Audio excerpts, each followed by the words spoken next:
Hello students. छुट्टियों के बाद हम लोग फिर से दोबारा अपनी क्लासेस को स्टार्ट कर रहे हैं। हमने छुट्टियों से पहले आपकी समर वेकेशन से पहले बेसिक मैथमेटिक्स खत्म किया था।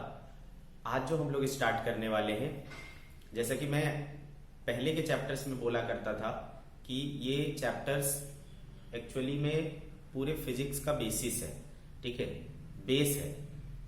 इन चीजों का आप हर जगह यूज करेंगे, हर जगह इनका एप्लीकेशन मिलेगा। आपको पूरे 11th क्लास में भी इसका एप्लीकेशन मिलेगा और इनका एप्लीकेशन क्लास 12th में भी मिलेगा, ठीक है।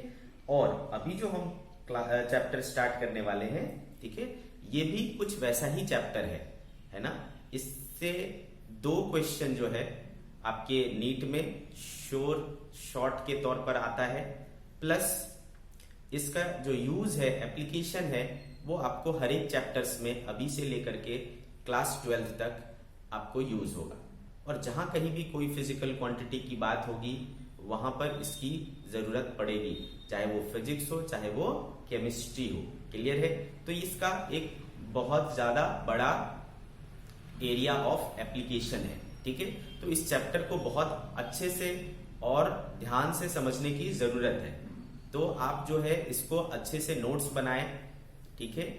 हर एक पॉइंट्स को आपको नोट करना है, कुछ भी स्किप नहीं करना है। जो मैं नहीं लिखता हूं, जो मैं बोल रहा हूं, उसको भी नोट करना है। ऐसा नहीं कि सर ने सिर्फ बोला और लिखा नहीं तो उसको नहीं लिखना है, वो इंपॉर्टेंट नहीं है, ऐसा नहीं है। हर एक चीज आपके कॉपी में नोट डाउन होना चाहिए, ठीक है बच्चों। तो चलो फिर से फ्रेश स्टार्ट करते हैं विद फ्रेश एनर्जी। क्लियर है? अच्छे से पढ़ेंगे, मजे करेंगे, ठीक है बच्चों। तो चलो, क्या है हमारा आज का चैप्टर जो हम आज स्टार्ट करने वाले हैं, वो है बच्चों यूनिट एंड डायमेंशन, ठीक है। क्या पढ़ने वाले हैं? Unit and dimension.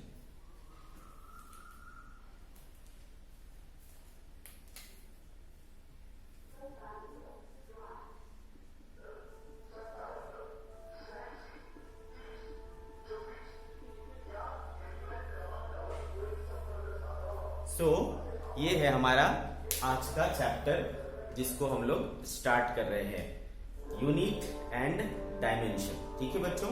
इसमें आज के लेक्चर में जो हम लोग पहला टॉपिक पढ़ेंगे इसका, वो है बच्चों फिजिकल क्वांटिटी। फिजिकल क्वांटिटी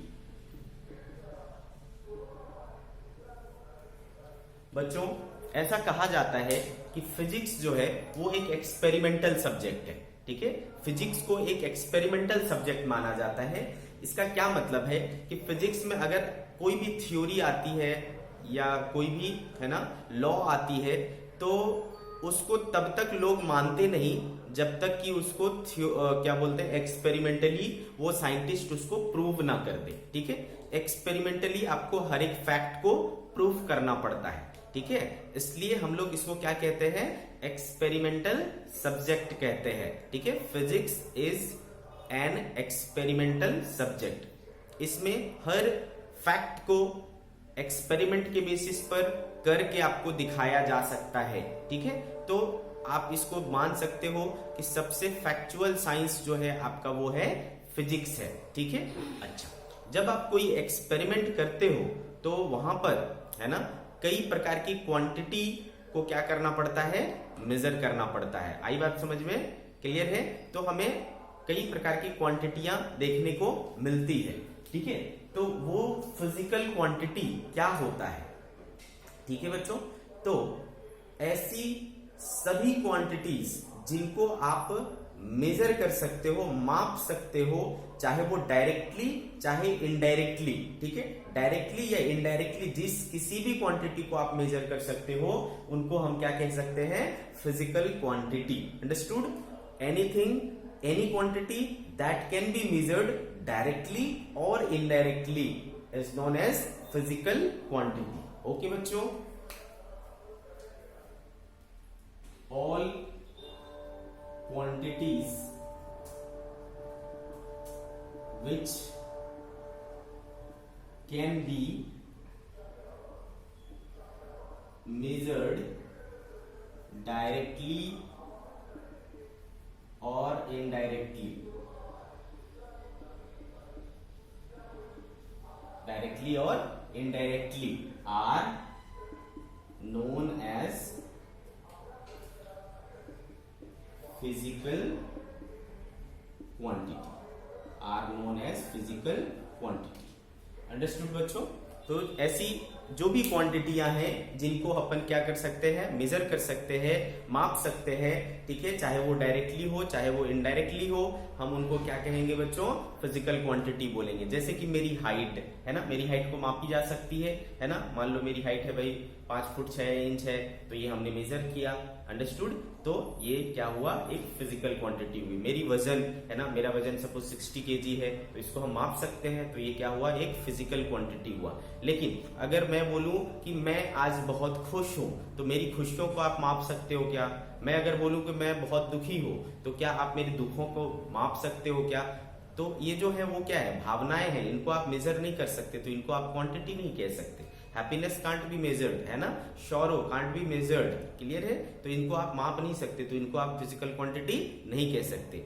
आज मुझे बुखार है, बुखार को माप सकते हैं क्या? यस, बुखार को माप सकते हैं भाई, कि आपको जो है 100 डिग्री बुखार है, 103 डिग्री बुखार है, ऐसा हम लोग मेजर करते हैं। तो बुखार, फीवर, है ना, वो क्या है, फिजिकल क्वांटिटी है। तो ऐसी जो भी क्वांटिटीज है जिसको माप सकते हैं वो फिजिकल क्वांटिटी है, जिनको नहीं माप सकते वो फिजिकल क्वांटिटीज नहीं है। क्लियर है बच्चों? तो हमें समझ में आ गया फिजिकल क्वांटिटी क्या होती है। अंडरस्टूड?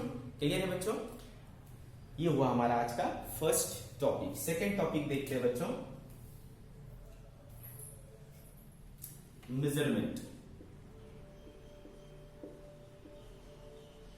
मेजरमेंट, अभी तक जो मैंने बातें बोली उसमें एक वर्ड मैंने यूज किया, मेजरमेंट, ठीक है, मेजर कर सकते हैं, है ना। जैसा कि मैंने यहां बोला, all quantities which can be measured, ठीक है। मेजर्ड मतलब क्या, मापना, ठीक है, मापना, ठीक है।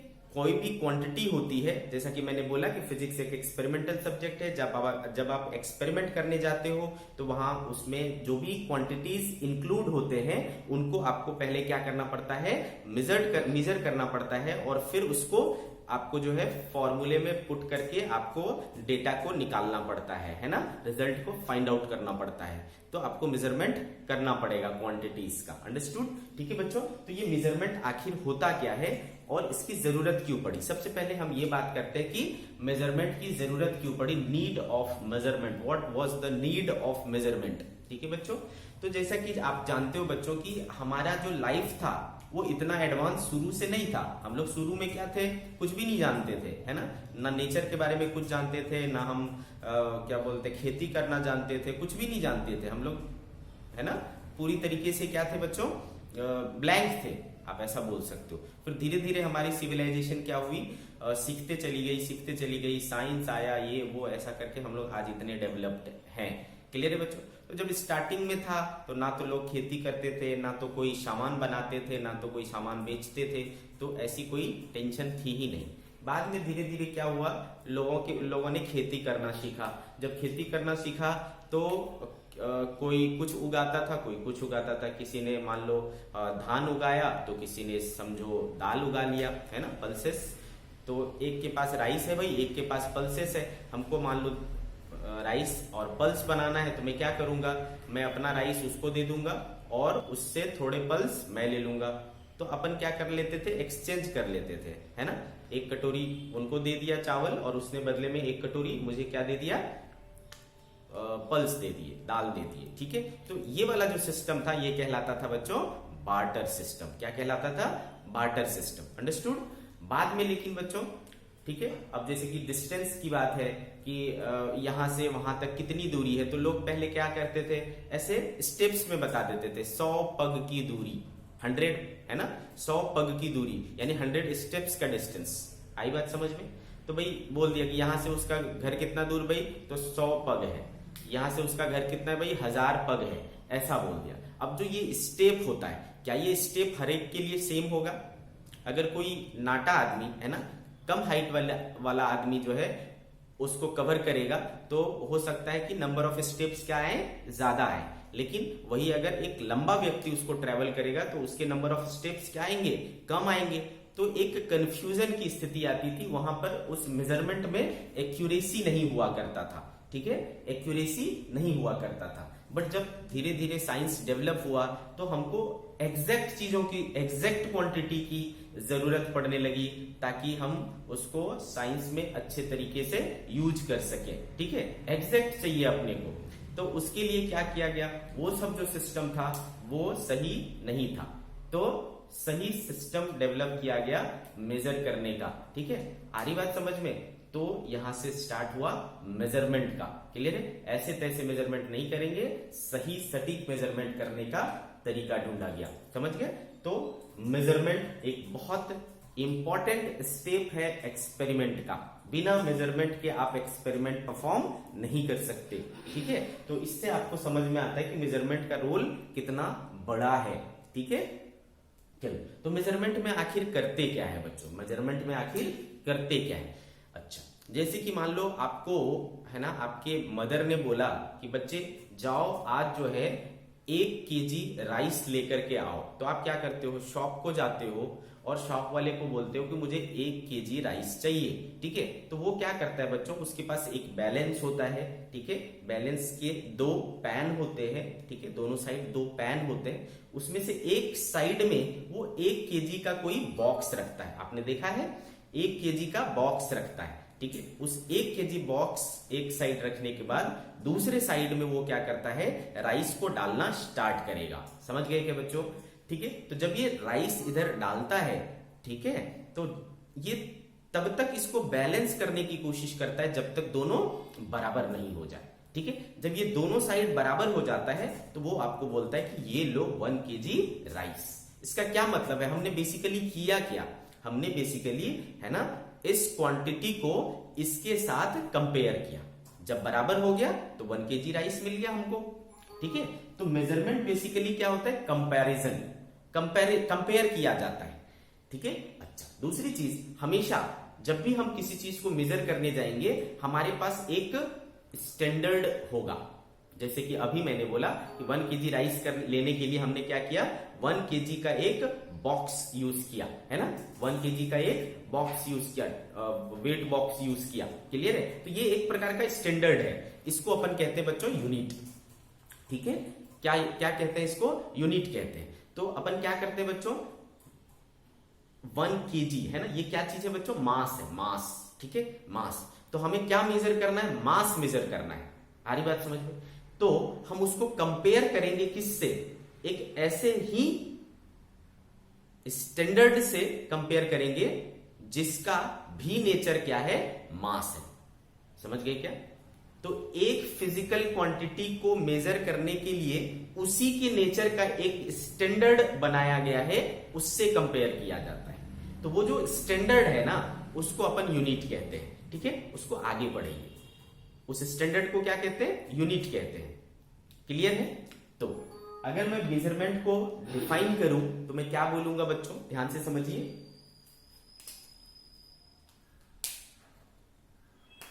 It is the process of comparing a physical quantity with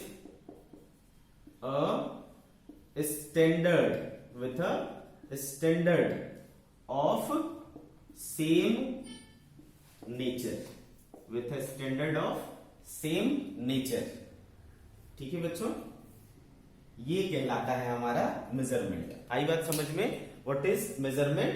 ये एक प्रोसेस है जिसमें बेसिकली हम एक क्वांटिटी को कंपेयर करते हैं उसी क्वांटिटी की, उसी नेचर की क्वांटिटी के स्टैंडर्ड के साथ। हर एक प्रकार की क्वांटिटी के लिए हमने एक स्टैंडर्ड चुन रखा है, सेलेक्ट कर रखा है, जिसको हम लोग यूनिट कहते हैं। वो हम आगे पढ़ेंगे। तो मेजरमेंट क्या है भाई? Comparison of physical quantity with the standard of the same nature. ठीक है, मास को मापने के लिए अपन मीटर तो नहीं यूज कर सकते क्या? क्योंकि मास एक डिफरेंट क्वांटिटी है और मीटर जो है एक डिफरेंट क्वांटिटी का यूनिट है। वो क्या है? लंबाई का यूनिट है। तो मास को लंबाई से नहीं कंपेयर कर सकते, लंबाई, है ना, हम अपनी वजन को मीटर में नहीं माप सकते। ठीक है, तो हर एक प्रकार की क्वांटिटी के लिए एक अलग स्टैंडर्ड स्टैंडर्ड उसी नेचर का बनाया गया है, that is known as unit. आगे पढ़ेंगे हम लोग, क्लियर है बच्चों।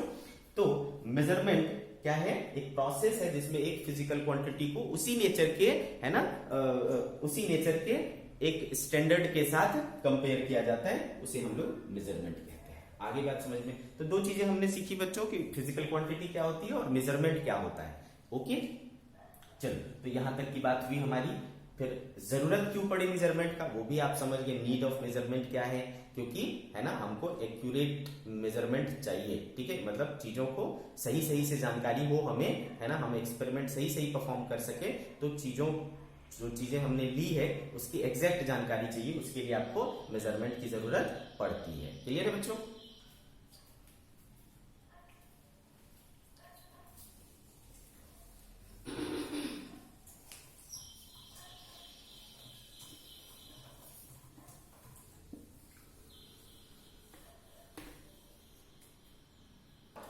सी नेक्स्ट जो है, मैंने क्या बोला बच्चों आपको कि मेजरमेंट जब आप करते हैं, है ना, किसी क्वांटिटी का जब आप मेजरमेंट करते हैं तो आपको क्या जरूरत पड़ती है, उसी नेचर का एक, ठीक है, उसी नेचर के एक फिजिकल स्टैंडर्ड की जरूरत पड़ती है ना, उसी नेचर के एक स्टैंडर्ड की जरूरत पड़ती है।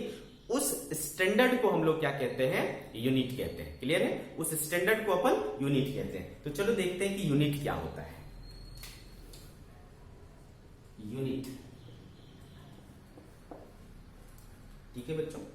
तो क्या किया गया, एक प्रकार की फिजिकल क्वांटिटी के लिए, ठीक है, एक प्रकार की फिजिकल क्वांटिटी के लिए सब लोगों ने मिलकर के एक स्टैंडर्ड चूज कर लिया, ठीक है, और ऐसा स्टैंडर्ड चूज किया गया जो कि पूरे लोगों के द्वारा, सभी के द्वारा, है ना, उसको एक्सेप्ट किया गया हो, सभी उसको एक स्टैंडर्ड माने।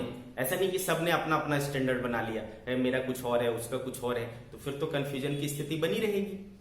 तो हमने क्या किया, एक ऐसा स्टैंडर्ड तैयार किया जो सबको एक्सेप्टेबल था, हर एक को एक्सेप्टेबल था, ठीक है, ताकि उस चीज का मीनिंग वो भी वही समझे, मैं भी वही समझूं और तीसरा भी वही समझे, ताकि कंफ्यूजन की कोई स्थिति ना रहे, ठीक है। तो व्हाट इज यूनिट, इसको बोलते हैं बच्चों दी internationally accepted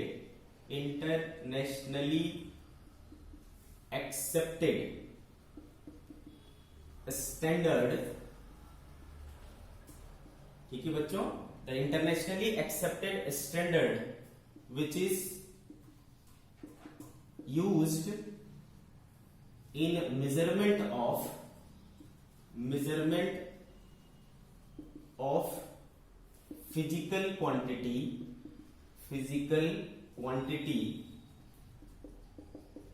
of same nature, ठीक है, is called unit, आई बात समझ में बच्चों, is called unit। तो एक ऐसा स्टैंडर्ड चूज करना है जिसको कि पूरी दुनिया मानती हो, पूरी दुनिया जानती हो, और उसको अपन क्या करेंगे, उस प्रकार के किसी भी क्वांटिटी को मेजर करने के लिए यूज करेंगे, उसको अपन क्या कहते हैं बच्चों, यूनिट कहते हैं। तो आपको यूनिट का डेफिनेशन अच्छे से समझ में आया, ठीक है बच्चों। अब क्या हुआ था बच्चों कि जो स्टार्टिंग का समय था, है ना, स्टार्टिंग का समय, तो जो आज हमारा ट्रेड है, ट्रेड यानी व्यापार, आज का व्यापार क्या है भाई, बहुत वास्ट है ना, दुनिया एक दूसरे से बहुत ज्यादा कनेक्टेड है ना। हम अपनी चीजों को अमेरिका को एक्सपोर्ट करते हैं, हम कुछ चीजों को अमेरिका से इंपोर्ट करते हैं, कुछ चीजें चाइना से इंपोर्ट करते हैं, एक्सपोर्ट करते हैं। तो ऐसा ट्रेड जो है वो अलग अलग डिफरेंट कंट्रीज में होता है। तो जब डिफरेंट कंट्रीज में होता है, ठीक है, तो क्या होता है भाई कि एक ऐसा स्टैंडर्ड होना चाहिए, यूनिट ऐसा होना चाहिए कि अमेरिका जाए तो भी उसका मीनिंग सेम हो, अगर मैं फ्रांस को चले जाऊं तो भी उसका मीनिंग सेम हो, चाइना को चले जाऊं तो भी उसका मीनिंग सेम होना चाहिए, ठीक है। ऐसा नहीं कि अलग अलग जगह पर सिस्टम अलग है, मैं यहाँ पर किलोग्राम जानता हूँ और अमेरिका गए तो पता चला अमेरिका वाले किलोग्राम जानते ही नहीं, तो फिर तो कंफ्यूजन हो जाएगा, ठीक है।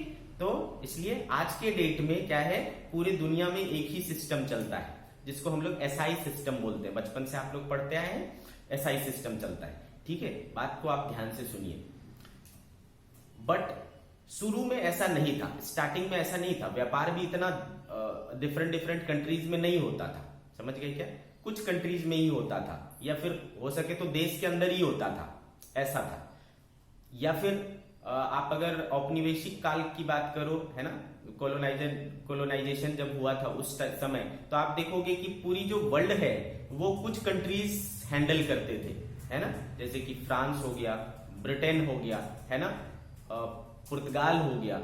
यही लोग जो है पूरी वर्ल्ड के ऊपर गुलाम बना करके रखे थे कुछ कुछ कंट्रीज को, जैसे अपन खुद ब्रिटेन के गुलाम थे। आ गई बात समझ में? तो उन लोगों ने अपनी अपनी सिस्टम डेवलप की थी, और उनका जहां जहां उपनिवेश था, वो जहां जहां रूल करते थे वहां पर वही सिस्टम चलाते थे। तो इस तरीके से उस समय एक से अधिक सिस्टम ऑफ यूनिट्स थे। आ रही बात समझ में? एक से अधिक सिस्टम ऑफ यूनिट्स थे। तो मैं जो नया टॉपिक पढ़ने वाला हूं, system of units, system of units. ठीक है बच्चों, सिस्टम ऑफ यूनिट्स। तो एक था बच्चों सीजीएस सिस्टम, ठीक है, सीजीएस सिस्टम। दूसरा था एमकेएस सिस्टम, एमकेएस सिस्टम, ठीक है। तीसरा था बच्चों एफपीएस सिस्टम, एफपीएस सिस्टम, ठीक है। और फाइनली आया SI system, SI system. Clear? तो इतने तरह के सिस्टम ऑफ यूनिट्स बने, CGS system, MKS system, FPS system and SI system. Okay,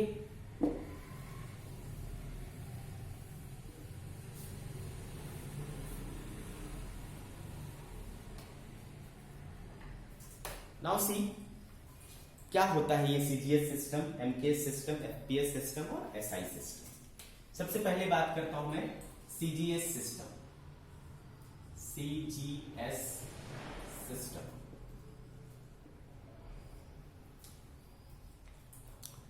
देखो भाई, जैसा कि अब साइंस काफी डेवलप हो चुका है, उसी प्रकार से फिजिक्स भी अब काफी डेवलप हो चुका है।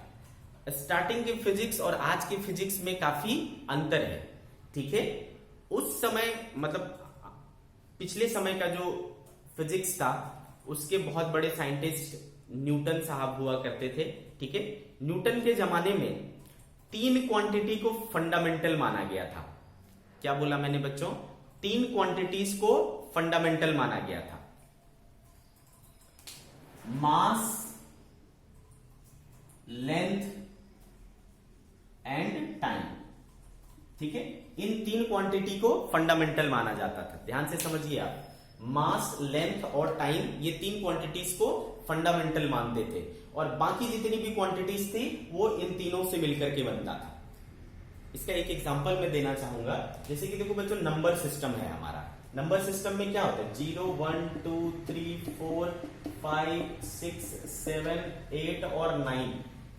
ये जो 10 डिजिट हैं, है ना, ये 10 डिजिट से ही तो बाकी बचे सारे क्वांटिटीज अपन बना लेते हैं, है ना। 0 से लेकर के 9 तक की जो डिजिट्स है, इसी से बाकी पूरे नंबर बन जाते हैं। आ रही बात समझ? उसी प्रकार से सिर्फ ये 3 क्वांटिटी से बाकी सारे क्वांटिटीज को क्या कर लिया जाता था? बना लिया जाता था, चाहे मल्टीप्लाई करके चाहे डिवाइड करके। आ रही बात समझ में? पूछो कैसे? जैसे कि मान लो मैं बोलता हूं, ये देखो मास हो गया, लेंथ हो गया और टाइम हो गया। अब बात करते हैं जैसे कि एरिया। तो एरिया क्या है भाई? लेंथ का स्क्वायर, है ना, लेंथ का स्क्वायर होता है L स्क्वायर। तो देखो एरिया बन गया, लेंथ से ही बना, लेंथ से ही बना, है ना। मान लो मैं बोलता हूं कि वॉल्यूम, वॉल्यूम क्या होता है बच्चों? L cube. तो लेंथ का ही क्यूब हुआ, तो इसके लिए भी लेंथ की जरूरत पड़ा, है ना। देखो तो उस लेंथ से ही वॉल्यूम आ गया। मान लो मैं बोलता हूं डेंसिटी, तो डेंसिटी क्या होता है? Upon mass upon volume, mass upon volume, और वॉल्यूम क्या देखा आपने, एल क्यू। तो देखो इनमें इन तीनों से ही बना ये, ठीक है। स्पीड, स्पीड क्या होता है बच्चों, डिस्टेंस अपॉन टाइम, यानी लेंथ अपॉन टाइम। तो देखो इनसे और इनसे मिलकर के क्या बन गया, स्पीड बन गया। तो आप देखोगे कि हर एक क्वांटिटी जो है इन तीनों से मिलकर के बनाए जाते हैं। तो इन तीनों को क्या माना जाता है, फंडामेंटल, है ना। और उससे जो बन करके आते हैं उनको क्या कहा जाता है, डिराइव्ड। इसके बारे में आगे हम लोग और पढ़ेंगे, ठीक है। तो दो प्रकार की क्वांटिटी होती है, fundamental quantity and derived quantity, ठीक है। तो पहले के जो सिस्टम्स थे उसमें इन तीन को क्या माना गया था, फंडामेंटल, सबसे बेसिक, इन तीनों को माना गया था। क्लियर है बच्चों, ठीक है। आप ये बात समझ गए कि मास, लेंथ और टाइम ये तीनों क्या होते थे, फंडामेंटल होते थे। समझ गए बच्चों। तो सीजीएस सिस्टम वालों ने क्या किया, मास को ग्राम में लिया और लेंथ को सेंटीमीटर में लिया, सेंटीमीटर में लिया, और टाइम को सेकेंड में लिया, ठीक है बच्चों। इसलिए सीजीएस सिस्टम हो गया, ठीक है। तो what is CGS system, the system in which length is measured in centimetre, mass is measured in gram and time is measured in second is known as CGS system। Clear है बच्चों, this is known as CGS system। Clear. तो देखो the system of units in which length is measured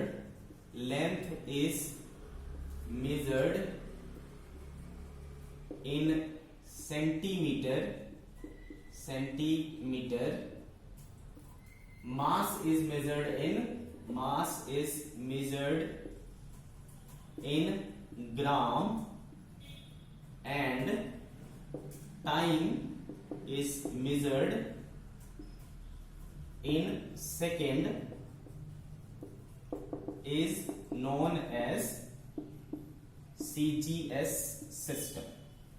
known as CGS system। तो आपको समझ में आया CGS system क्या होता है, C for centimetre, G for gram, S for second. तो अगर अपने लेंथ को सेंटीमीटर को, मास को ग्राम में और टाइम को सेकेंड में लिया है तो ये सिस्टम क्या कहलाता है, सीजीएस सिस्टम कहलाता है। ओके बच्चों, चलो तो आपको सीजीएस सिस्टम समझ में आ गया।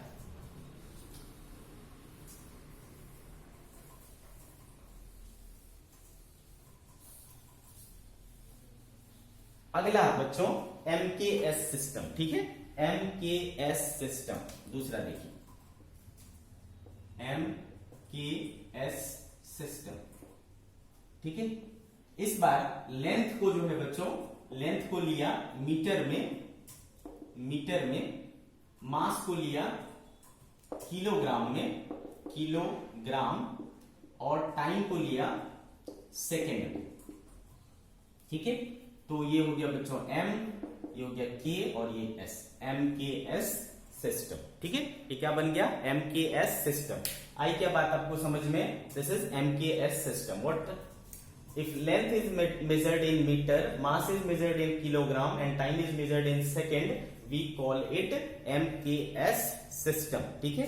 We call it MKS system. तो आप लिख लोगे बच्चों बिल्कुल सिमिलर टाइप से, जैसा आपने पीछे लिखा उसी तरीके से इसको आप लिख लेंगे, ठीक है। क्या लिखेंगे बच्चों, if length is measured in metre, mass is measured in kilogram and time is measured in second, then this system is known as MKS system, ठीक है। तो इसका डेफिनेशन आप खुद से लिखें।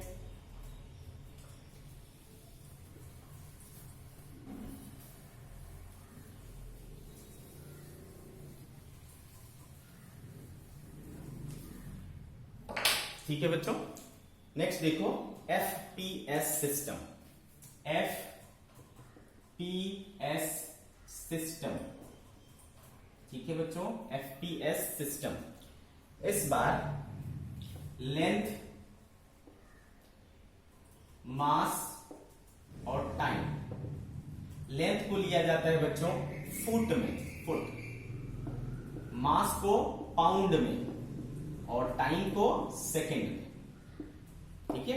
तो अगर आपने लेंथ को फुट में, मास को पाउंड में और टाइम को सेकंड में लिया तो this system is known as foot pound second system, FPS system. ठीक है, FPS सिस्टम, अंडरस्टूड। तो आप इसका भी डेफिनेशन उसी तरीके से लिख लेंगे बच्चों। If length is measured in foot, mass is measured in pound, time is measured in second, this system of unit is known as FPS system, understood? This system of unit is known as FPS system. Clear है आपको?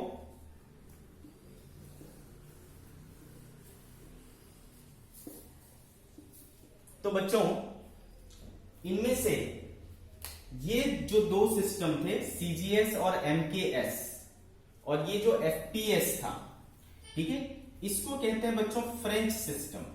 क्या कहते हैं? French system. और इसको बोलते हैं British system, British system of unit, system of units. और ये हो गया फ्रेंच सिस्टम ऑफ यूनिट्स। ठीक है बच्चों, तो कुछ कंट्रीज में, है ना, कुछ कंट्रीज में ये सिस्टम चला करते थे और कुछ कंट्रीज में ये वाले पॉपुलर थे। ठीक है, तो अब क्या होता था, कंफ्यूजन होता था। ये वाले जो है इनको नहीं समझ पाते थे और ये वाले इनको नहीं समझ पाते थे, तो एक कंफ्यूजन की स्थिति होती थी। ठीक है, तो फिर क्या हुआ, एक बार सारे कंट्रीज के जो रिप्रेजेंटेटिव्स थे वो एक जगह पर इकट्ठे हुए, फ्रांस में एक मीटिंग हुई। ठीक है, समझ में आ रहा है आपको? फ्रांस में एक मीटिंग हुई और डिसाइड किया गया कि हम एक ऐसा सिस्टम डेवलप करेंगे जिसमें कि, है ना, जिसको कि पूरे वर्ल्ड वाले मानेंगे। ठीक है, पूरे वर्ल्ड उसको एक्सेप्ट करेंगे, इंटरनेशनली एक्सेप्टेड हो जाएगा वो। आगे बात समझ में? और प्लस इनमें क्या था भाई, तीन ही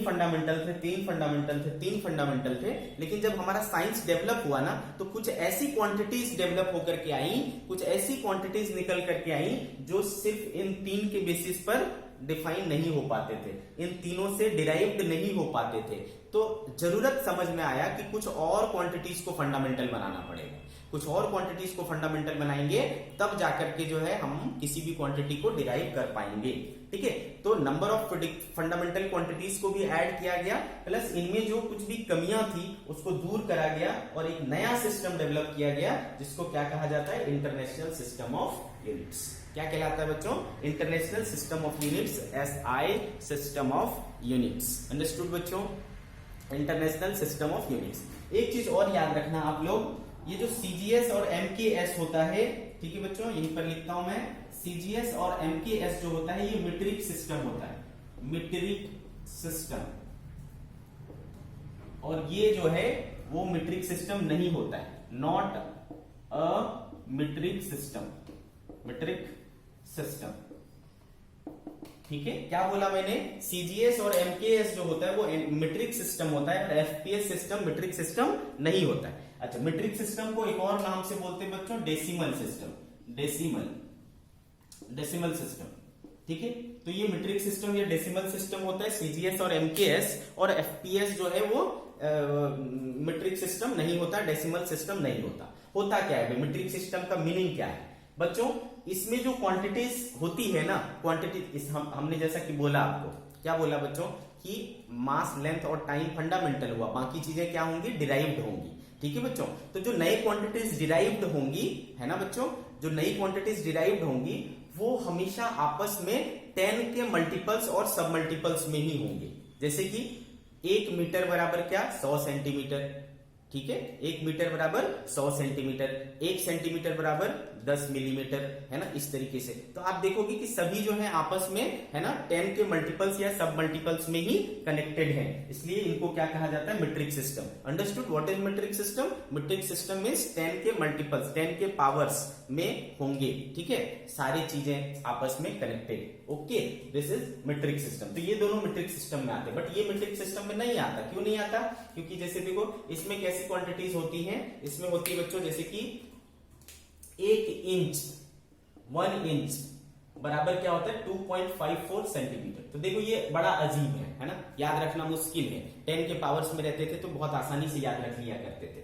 1 इंच इक्वल्स टू 2.54 सेंटीमीटर, ठीक है। इसी तरीके से आपका क्या बोलते हैं 1 मीटर शायद 3 फुट होता है। तो ये सब जो है कोई भी 10 के मल्टीपल सब मल्टीपल्स में नहीं होंगे, ठीक है। 10 के मल्टीपल सब मल्टीपल्स में नहीं होंगे। आ रही बात समझ में? तो इसलिए ये मीट्रिक सिस्टम नहीं है, ओके। जैसे कि 1 पाउंड समथिंग 452 ग्राम्स होते हैं। तो ये नंबर्स बहुत डिफरेंट होते हैं जिसको याद रखना काफी डिफिकल्ट हो जाता है। तो ये वाला जो ब्रिटिश सिस्टम है, ठीक है, फुट पाउंड सिस्टम है, ये थोड़ा कठिन होता है। आई बात समझ में? तो इसमें जो भी गड़बड़ियां थी उसको हटा करके एक नया सिस्टम लाया गया, international system of units. Understood बच्चों?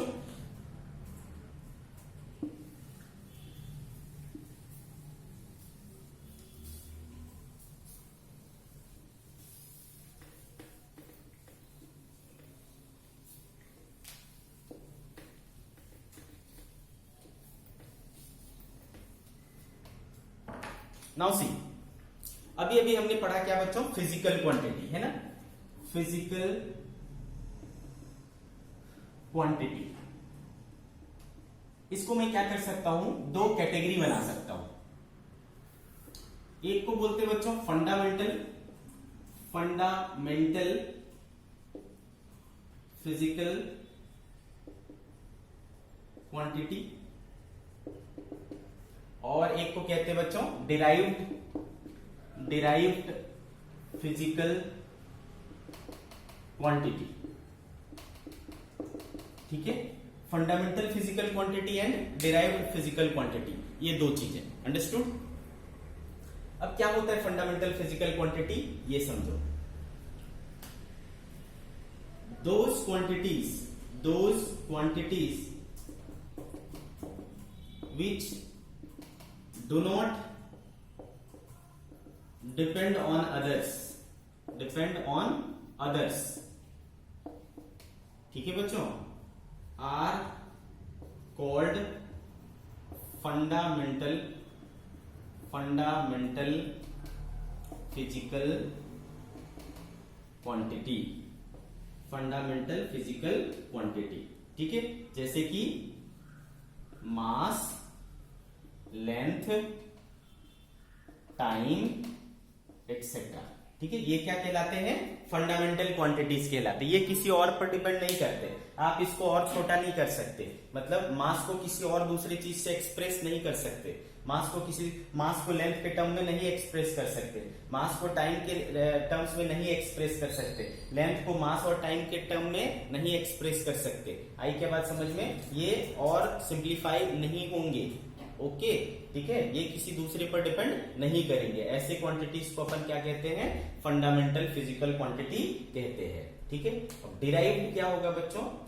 बाकी जो भी क्वांटिटीज इनसे मिलकर के, जो फंडामेंटल क्वांटिटीज से मिलकर के बनेंगे, है ना, बात समझ में आ रही है? उनको क्या कहेंगे? Derived quantities. All those quantities which are derived from fundamental quantities, ठीक है, are known as derived physical quantity, ठीक है बच्चों। डिराइव्ड फिजिकल क्वांटिटी एग्जांपल हो जाएगा एरिया, वॉल्यूम, डेंसिटी, है ना, ऐसा। Clear? Etcetera. Area, volume, density etcetera. तो ये हो गया बच्चों डिराइव्ड फिजिकल क्वांटिटी, ओके। इसी प्रकार से यूनिट के भी टाइप्स बना सकते हैं। टाइप ऑफ यूनिट्स,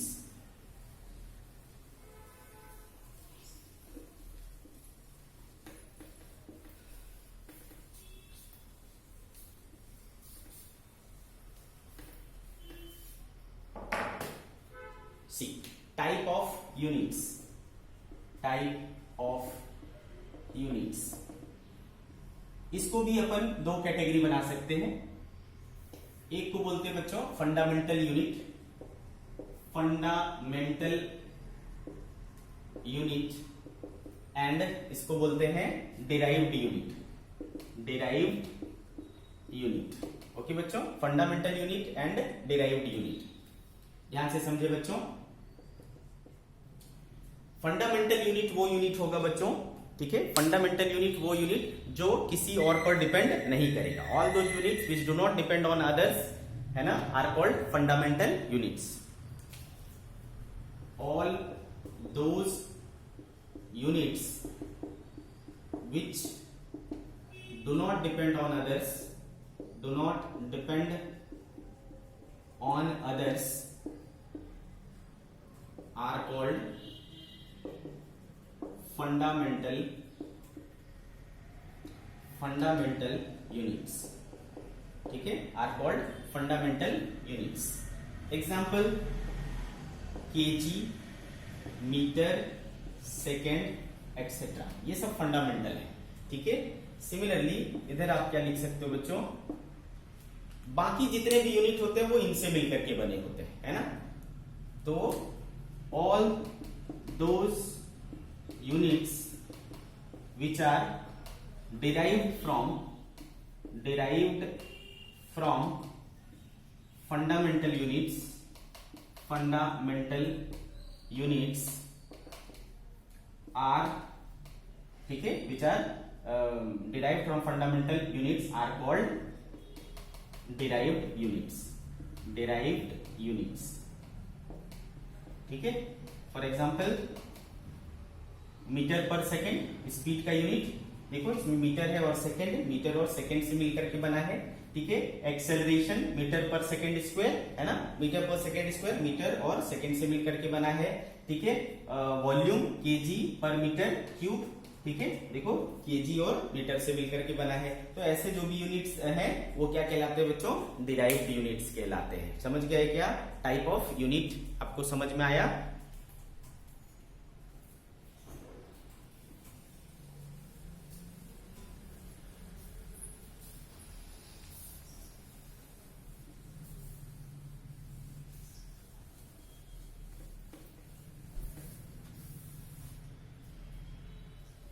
तो बच्चों ये आपको समझ में आई इतनी चीजें कि यूनिट्स कितने टाइप की होंगी, दो टाइप की होंगी, क्वांटिटीज भी कितने टाइप की होंगी, दो टाइप के, fundamental quantities and derived quantities, fundamental units and derived units. Fundamental quantities के यूनिट फंडामेंटल यूनिट्स और डिराइव्ड क्वांटिटीज के यूनिट्स डिराइव्ड यूनिट्स, ठीक है। अच्छा, मैंने आपको बोला कि जो यूनिट होता है वो एक स्टैंडर्ड होता है। अब किसी चीज को स्टैंडर्ड हम कब मानते हैं, जब उसके पास उसके अंदर कुछ खास गुण होते हैं, जब उसके पास स्पेसिफिक कैरेक्टरिस्टिक्स होता है, तब हम उसको बोलते हैं कि ये एक स्टैंडर्ड है भाई, हाँ इसके अंदर सारी अच्छी चीजें हैं, तो ये एक स्टैंडर्ड है, हमको इसके जैसा बनना है, ठीक है। ऐसा ही होता है, क्लियर है। तो उसी प्रकार जब अपन यूनिट चूज करते हैं तो उसमें कुछ खास कैरेक्टरिस्टिक्स देखा जाता है, बेस्ट देखा जाता है, ठीक है, बात समझ में आ रही है। तो तब हम उसको यूनिट चूज करते हैं। तो क्या है वो कैरेक्टरिस्टिक्स जिससे कि अपन एक यूनिट को चूज करते हैं, ठीक है, ध्यान से समझिए। कैरेक्टरिस्टिक्स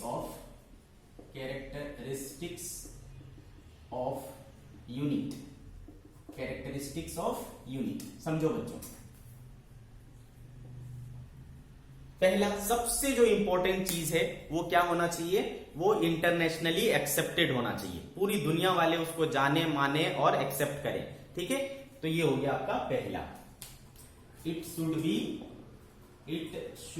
बी इंटरनेशनली एक्सेप्टेड, ठीक है बच्चों, इसको इंटरनेशनली एक्सेप्टेड होना चाहिए। दूसरी चीज, इसकी जो साइज है वो ऐसी होनी चाहिए, ना तो बहुत छोटी होनी चाहिए ना तो बहुत बड़ी होनी चाहिए, क्योंकि बहुत छोटी होगी तो भी यूज करना दिक्कत होगा, बहुत बड़ी होगी तो भी इसको यूज करना दिक्कत होगा, ठीक है बच्चों। तो मतलब इजी टू यूज और इजी टू हैंडल होना चाहिए, ठीक है। Second, it should be easy to use and easy to handle, easy to handle. Okay बच्चों, easy to use and easy to handle होना चाहिए। ठीक है बच्चों। तीसरा, इसको आसानी से एक जगह से दूसरी जगह तक ले जाया जा सकता है ना। It should be easily transportable, it should be easily transportable. अच्छा, जब हम किसी यूनिट को बनाए होंगे, है ना बच्चों, जब पहली बार यूनिट बनी होगी, है ना, सबसे स्टार्टिंग में जब ये डिसाइड हुआ कि हमें एक ऐसा सिस्टम बनाना है जिसको कि पूरी दुनिया मानेगी, तो वहां पर पहले एक प्रोटोटाइप बनाया गया। वो प्रोटोटाइप आज भी फ्रांस के म्यूजियम में रखा हुआ है। ठीक है बच्चों। तो अब ऐसा तो जरूरी नहीं है कि हमको कोई चीज मापना है तो हम वहां जाकर के मापेंगे, है ना। क्लियर है। तो अपन क्या करते हैं, अपन उसी के जैसा कॉपी करते हैं और उसी को मार्केट में यूज करते हैं, घरों में यूज करते हैं, पूरी दुनिया वाले उसको यूज करते हैं। तो हमने जो एक स्टैंडर्ड डिसाइड किया, एक यूनिट डिसाइड किया है, उसका प्रोटोटाइप बनाना, उसके सिमिलर बनाना आसान होना चाहिए। इसको बोलते हैं इजीली रिप्रोड्यूसिबल होना चाहिए। एक 1 kg हमने डिसाइड कर लिया, तो उसके जैसा 1 kg हम आसानी से क्या कर सकते हैं, बना सकते हैं कम दर में, ताकि हम आसानी से यूज कर सके। ठीक है। तो इसको क्या होना चाहिए, इजीली रिप्रोड्यूसिबल होना चाहिए। आई बात समझ में। तो चौथी बात है, it should be easily reproducible. पांचवी बात है, it should B invariable. It should B invariable. ठीक है बच्चों। जैसे कि मान लो कोई ये है यूनिट है मेरे पास, मान लो वो टेम्परेचर के साथ बदल जाता है। तो भाई सुबह में मान लो ठंडी थी तो कुछ और माप के दे रहा है, दोपहर को गर्मी होगी तो कुछ और माप के दे रहा है, तो फिर तो गड़बड़ हो जाएगा, है ना। तो उसके ऊपर हमारा भरोसा ही नहीं रहेगा। तो हम क्या चाहेंगे, हमारे पास जो यूनिट हो वो मौसम पर, टेम्परेचर पर, प्रेशर पर, किसी भी एक्सटर्नल फैक्टर पर डिपेंड ना करे। यानी वो क्या होना चाहिए, इनवेरिएबल होना चाहिए, उसमें कोई चेंज नहीं होना चाहिए, ताकि हर समय वो हमें सटीक मेजरमेंट दे। तो इट शुड बी इनवेरिएबल। तो ये कुछ कैरेक्टरिस्टिक्स है बच्चों जो यूनिट के पास होना चाहिए। ठीक है, बात समझ में आ रही है। ये ऐसे कुछ कैरेक्टरिस्टिक्स हैं जो उस यूनिट के पास होना चाहिए। तो बच्चों आज के लेक्चर में हम लोग यहीं तक पढ़ेंगे, आगे की चीजें हम लोग कल के लेक्चर में पढ़ेंगे। आज बस शुरुआत थी। ठीक है, तो आप इसको इंट्रोडक्शन टाइप से मान सकते हैं, कल से हम इसको और आगे बढ़ाएंगे। ठीक है बच्चों।